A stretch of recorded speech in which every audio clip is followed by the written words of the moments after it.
इस वीडियो में आज हम लोग पढ़ने वाले हैं, ये भी सेशन सीटेट के लिए इम्पोर्टेंट है। क्लास 6 के एनसीईआरटी की जो हिस्ट्री की पाठ्य पुस्तक है उससे एक लेसन लिया गया है जिसमें ऋग्वैदिक काल के बाद वाले काल को यानी कि उत्तर वैदिक काल में बताया गया है। उत्तर वैदिक काल में क्या क्या सामाजिक स्थिति कैसी थी। हालांकि उत्तर वैदिक काल में सामवेद, यजुर्वेद और अथर्ववेद इन वेदों की रचना की गई है। ऋग्वेद तो ऋग्वैदिक काल में किया गया था। उसमें दो महत्वपूर्ण चीजें मुझे लगी। पहला है मगध, दूसरा है वज्जी। बहुत ही इंपॉर्टेंट क्वेश्चन है कि मगध शक्तिशाली कैसे बन गया। मगध शक्तिशाली कैसे बन गया? मगध के शक्तिशाली बनने के पीछे बहुत सारे कारण हैं। सबसे पहली बात तो वह गंगा और सोन नदी वहां से होकर के बहती है। अब जहां से नदियां होकर के बहती हैं, नदियां अपने साथ अवसाद लाती हैं और उन अवसादों वाली जो मिट्टी होती है जहां पर उन अवसादों को जमा किया जाता है वह बहुत उपजाऊ हो जाती है। तो सबसे पहला इसमें रीजन है कि गंगा व सोन नदियां मगध से होकर बहती हैं। वहां पे यातायात व्यवस्था ठीक ठाक है, जल वितरण ठीक है और जमीन वहां की उपजाऊ है।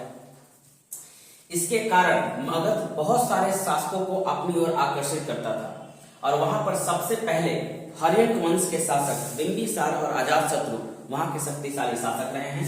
हालांकि बाद में कुछ दिनों के लिए महापद्मनंद भी वहां पर शासन किए। और अगर मगध की राजधानी की बात करें तो उसकी दो राजधानियां थी। पहले राजगीर यानी कि राजगीर और उसके बाद हुई पाटलिपुत्र यानी कि पटना। उसके बाद नेक्स्ट अगर हम बात करते हैं तो नेक्स्ट है वज्जी। नेक्स्ट है हमारा वज्जी। वज्जी क्या है भाई? तो इसकी राजधानी कहाँ है? वैशाली। इसकी राजधानी कहाँ है?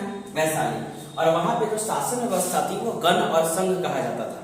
इसमें प्रत्येक अपने राजा के बराबर ही उसमें वैल्यू होता था। सभी लोग बैठ करके आपस में सलाह मशवरा करके और योजनाएं और अनुष्ठान किया करते थे।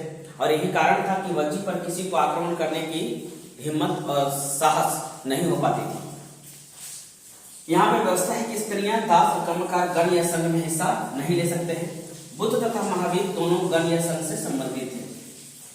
और वज्जी पर अगर किसी शासकों ने नियंत्रण स्थापित किया तो वो गुप्त शासक थे। गुप्त शासकों ने गण या संघ पर विजय की और उसके बाद गुप्त शासक का साम्राज्य चला।